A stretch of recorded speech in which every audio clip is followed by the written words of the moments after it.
क्या हुआ था? फेंक दी थी छत पे थे। कौन फेंक दी थी? दादी। दादी? क्यों फेंकी थी?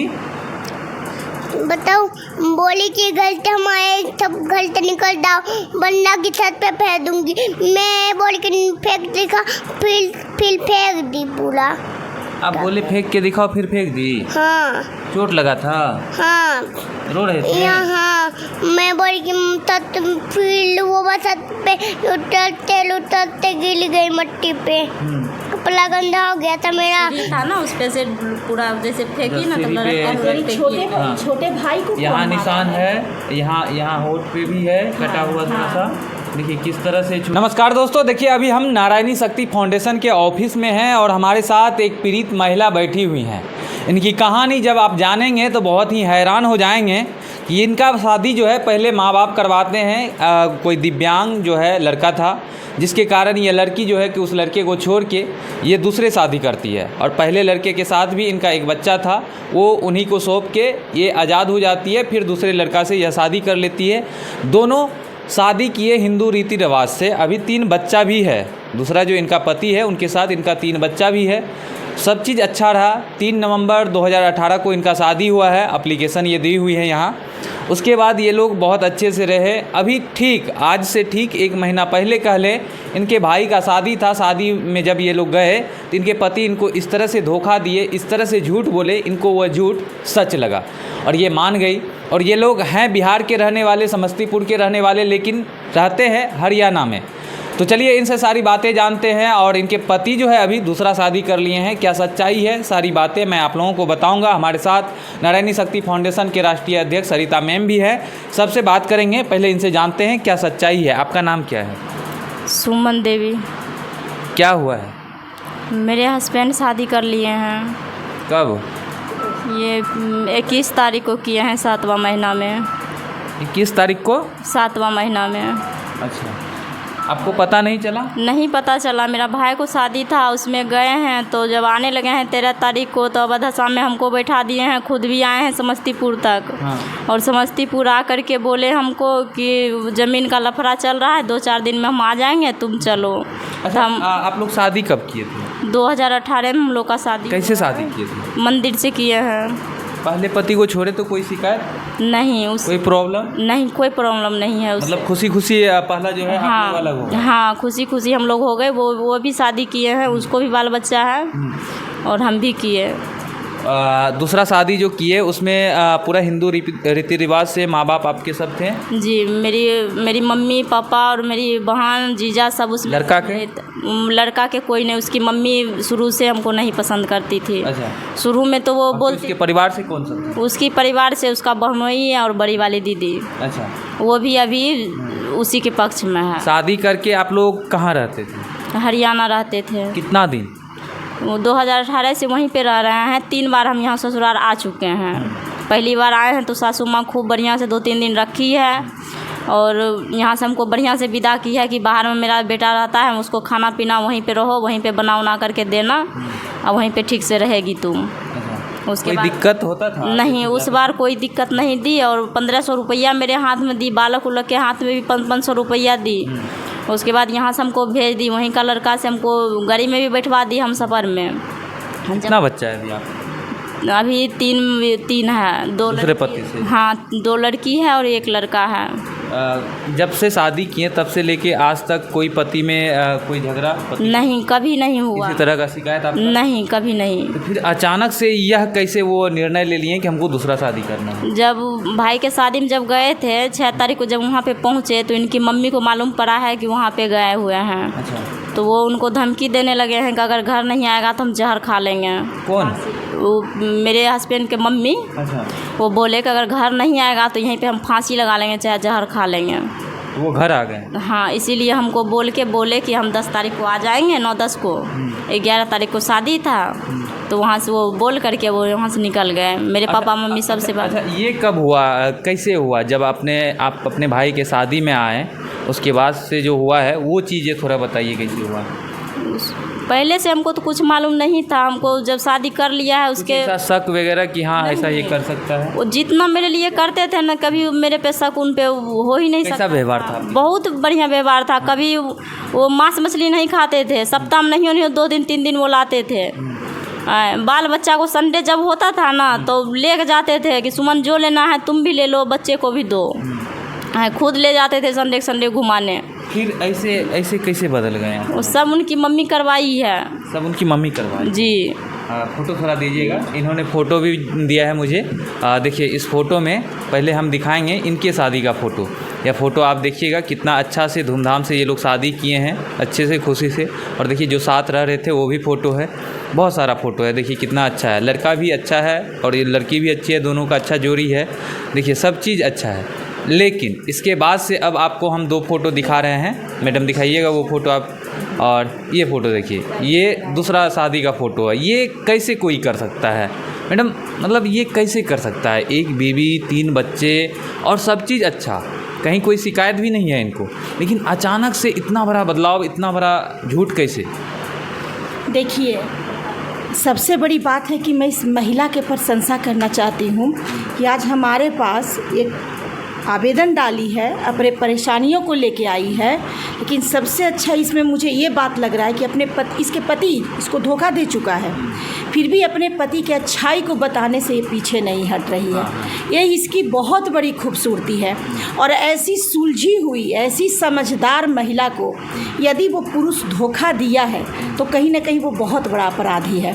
क्योंकि बहुत सारे मामला में ऐसा देखा जाता है कि कुछ पुरुष जब दूसरी शादी करते हैं तो उसमें वो ये कंप्लेन करते हैं कि मतलब ये झगड़ालू थी, हमारे साथ अच्छा से नहीं रहती थी, मैं काफ़ी परेशान हो गया था जिसके वजह से मैं दूसरा शादी कर लिया। लेकिन इस केस में आज भी देखिए इसका पति इसको धोखा दे चुका है, फिर भी ये सुलझी हुई है। आज भी अपने पति की प्रशंसा करने से ये पीछे नहीं हट रही है। अच्छा ये चीज़ बताइए, जब उनका शादी हुआ तो आपको कैसे पता चला? हमको जब शादी भी हो गया फिर भी वो बात करते रहे कि फ़ोन उनका बंद आता था। जब उनका मन होता था, घर से बाहर होते होंगे तो वो फ़ोन करते थे। शादी हो गया उसके बाद हमको भेजे हैं, किस तारीख को शादी हुआ, 22 तारीख को हमको 5,000 रुपया भेजे हैं कि हमको थोड़ा तबीयत ख़राब था, चक्कर उक्कर आने लगा था। वहाँ पता नहीं, वहाँ शादी उदी हो रहा था, भीतर हमें भी कुछ घुटन सा अजीब सा हो रहा था, तो चक्कर उक्कर खा करके हाँ महसूस हो रहा था। गलत हो रहा है। हाँ, तो उसके बाद वो एक ढेला है, वाल्मीकि है मेरे रूम के पास, उनके फ़ोन पे वो पैसा भेजे कि सुमन को हॉर्लिक्स ला के दे दो कि हॉर्लिक्स पिएगी। हमको भी फ़ोन करके बोले हैं कि हॉर्लिक्स ले आना, दूध ला करके हॉर्लिक्स पीना, नहीं होगा तो पानी चढ़ा लेना। तो हम बोले आप आइएगा ना तो हम अपने ठीक हो जाएंगे। ओके। उसके बाद जो है कि आप पति से मिलने के लिए गए, पति से बात किए, यह सारी चीज़ें जब आपको पता चला तो पति का क्या कहना है? पति को निकाल दिया कमरे से, वहाँ पे थे ही नहीं। सासू माँ वहाँ से निकाल दिया, वो लड़की को भी और इनको भी। अच्छा। हमको जाने से पहले, और रूम में ताला लगा दी। वहाँ पे गए हम लोग, गेट पे खड़ा रहे। उसके बाद थोड़ा देर बाद जो है घर आप रहने के लिए गए थे? हाँ, घर रहने के लिए गए थे। जब वहाँ गेट पे गए हैं तो थोड़ा देर 5-10 मिनट हुआ है, धाई सब निकली है। उसके वहाँ पड़ोसी है, उसके गोतिया ना है, गोतिया में तो किसी से उसको बनता ही नहीं। दूसरा जात है कि 3-4 घर उसको बनता है। एक आशा है, बीना भारती, और मेरी सास का नाम है बीना देवी, और एक आरती कुमारी मेरी ननद है। कौन सा थाना नज़दीक पड़ता है? कल्याणपुर। अच्छा। हाँ, और एक भारतीपुर का मामला है ना? हाँ, एक भारती देवी है। 2 ननद है, आरती और भारती, 2 ननद है और सास है, और सास की एक बहन है। और उसके बाद जो है एगो आशा है, वो बीना भारती वहीं की। आप बोल रहे थे कि आपके बच्चे को मारपीट भी की? हाँ, तो वो सब मिल करके मारपीट करने लगी। मेरी बड़ी वाली दीदी थी और मेरी नानी थी, हम थे, और सबको उठाते थे बरामदा से सीधे रोड पे फेंकते थे। इसका हाँ, बच्चा को सर फूट गया। बिल्कुल। हाँ, बच्चा ये छोटा बच्चा आपको नहीं दिख रहा होगा कैमरे में उतना अच्छे से। इनके माथे में अभी भी निशान है, दाग है। और कैसे कोई इतना छोटा बच्चा को फेंक सकते हैं, मतलब उठा के ऐसे फेंक सकते हैं? और ये छोटा बच्चा का देखिए ये निशान दिखा रहा है। दिखाओ बाबू, कहाँ निशान है? क्या हुआ था? फेंक दी थी छत पे थे। कौन फेंक दी थी? दादी। क्यों फेंकी थी? बताओ, बोली कि गलती हमारे सब गलती निकल जाओ, वरना की छत पे फेंक दूंगी। मैं बोल के फेंक देखा, फिर फेंक दी पूरा। आप बोले फेंक के दिखाओ, फिर फेंक दी? हाँ चोट लगा था? हाँ रो रहे थे? यहाँ मैं बोली कि तत फील्ड वो बस पे उतरते गिर गई मट्टी पे, कपड़ा गंदा हो गया था मेरा। सीढ़ी था ना, उस पे से पूरा जैसे फेंकी ना तो सीढ़ी पे लड़के छोटे भाई को यहाँ कौन निशान मारा है, यहाँ होठ पे भी है कटा हुआ थोड़ा सा। देखिए किस तरह से छोटे बच्चे को मैडम। तुम्हारे छोटे भाई को कौन मारा है? तुम्हारे छोटे भाई को वो वाली वो की बेट की लीडे देखो उसकी बेटी। अच्छा, दादी की बेटी। अच्छा, हुआ हुआ इस बच्चे को मारी है। अब बतला दीजिए कि मतलब वो एक मतलब समझ लीजिए तो वो औरत नहीं है, एक उसको राक्षसी बोलेंगे, राक्षसी है, इंसान है ही नहीं। इतने मासूम बच्चों को भी कोई मार सकता है। इसके बाद इसका सोचिए, इसका और उसी का भाई का ये बेटा है, उसी के भाई का बेटा है। अब बतला दीजिए किस तरह का जानवरपना वो महिला की है।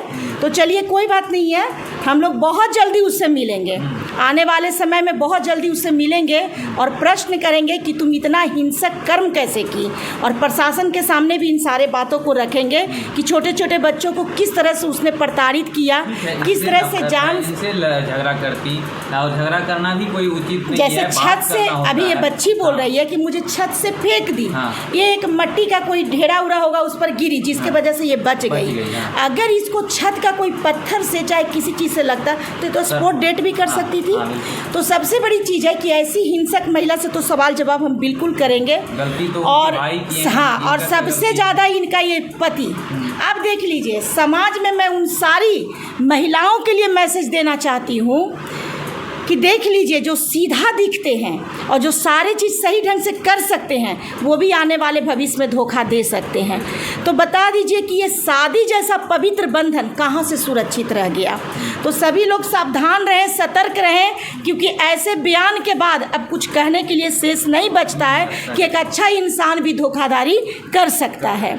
और अगर वो वीडियो अगर इनके पति देखते हैं तो मैं उनसे निवेदन करना चाहती हूँ, मैं भी निवेदन करूँगी कि कम से कम ठीक है, तुम अपने माँ के प्रेशर में तुम दूसरे शादी कर लिए हो, लेकिन पहली पत्नी को भी अधिकार दो, बच्चों को अधिकार दो, और इन लोगों का भी लालन पालन सही ढंग से करो। अच्छा, आपका अभी पति से बात होता है? नहीं, वो 1 तारीख को बात किए थे मेरे से शाम को 4-4:30 बजे के लमसम फ़ोन किए थे और बोले कि सुमन कैसी है। जैसे वो पहले हमको बेटा बेटा करते रहते तो वैसे ही बोले कि बेटा कैसी है। तो हम रोने लगे हैं, तो बोला रो मत, अभी टाइम नहीं है उतना हमको बात करने का। हाँ, तो बोले कि रूम में राशन नहीं है, कैसे हम लोग रहेंगे, बीमार पड़े हुए हैं, तो दवाई ववाई लो, राशन जाके लाओ, खाओ, हम सबको पैसा कौड़ी देंगे। यहाँ से मम्मी निकलने नहीं दे रही है, फ़ोन भी मेरे पास नहीं कि कैसे रहने दे रही है मम्मी। जब यहाँ से हम फ्री हो करके ना बहुत जल्दी आ रहे हैं, बस इतना बात बोले हैं और उसके बाद फ़ोन काटे हैं। फिर उस दिन के बाद इस बच्चे से बयान लीजिए पापा के लिए। पापा कैसे थे? पापा चीज़ देते थे, हाँ चीज़ देते थे कि मम्मी को था दिलाते थे, बता मुझे भी एक जब खमा दिलाते थे आँख में लगाने वाला, और बता मुझे खाने का चीज़ दिलाते थे। पापा अच्छे थे? हाँ, फिर कोई और लड़की से शादी कर ली है। ओह माय गॉड, फिर वो किसी लड़की से शादी कर ली है? हाँ, देखिए इतना छोटा बच्चा को भी पता है कि उसका पापा दूसरा शादी कर लिया। अब बताइए आने वाली जनरेशन को कैसा शिक्षा मिल रहा है, किस तरह से मतलब कलयुग से इतना तेज़ी में बढ़ चुका आया है कि लोग रिश्ते के, प्रेम के, और मतलब होता है ना, मतलब एकदम धज्जी उड़ा दिए हैं। अब तो मजाक बन गया, पति पत्नी का रिश्ता, बाल बच्चे का रिश्ता, पिता का रिश्ता, सब मजाक बनते जा रहा है। तो देखिए हम लोग तो वहाँ के थाना भी जाएंगे और थाना से भी बात करेंगे, क्योंकि इसका जो भी मामला है सो कौन सा थाना का है, कल्याणपुर थाना का मामला है। और हम लोग पूरा प्रयास करेंगे कि इन लोगों को उचित इंसाफ दिला सके। और ठीक है, अब तो जाने के बाद ही बाकी बात देखिए कि कितने अच्छे से ये लोग रह रहे थे, थोड़ा सा भी शक नहीं, थोड़ा सा भी संदेह नहीं, लेकिन अचानक से कैसे बदल जाता है लड़का, किसी को कोई पता ही नहीं चलता है। और शादी कर लेते हैं, शादी करने के बाद भी वो अच्छे से निभाते हैं, झूठ बोल के कि हाँ हम अभी यहाँ हैं इस कारण ये काम से। उसके बाद जब इनको पता चला, अभी फ़ोटो भी हमारे पास सबूत है, उसके बाद से लड़का कहीं न कहीं फरार है या गायब है। आप देख ही रहे हैं, सिम मोबाइल सब ऑफ करके जो है कि कोई बातचीत अभी नहीं हो रहा है। उसके बाद ये लोग रहने के लिए भी गई, लेकिन वहाँ के उनके परिवार वाले किस तरह से इनके साथ व्यवहार किए वो भी चीज़ें आप लोग सुने। नारायणी शक्ति फाउंडेशन की पूरी टीम यहाँ से जाएगी और इनको इंसाफ दिलाएगी। बाकी बात आप लोग क्या सोचते हैं इस वीडियो के बारे में कमेंट कर अपना राय ज़रूर दीजिएगा। अगर आप फेसबुक पेज पे देखते हैं फॉलो कीजिए, यूट्यूब चैनल पर देखते हैं सब्सक्राइब कीजिए।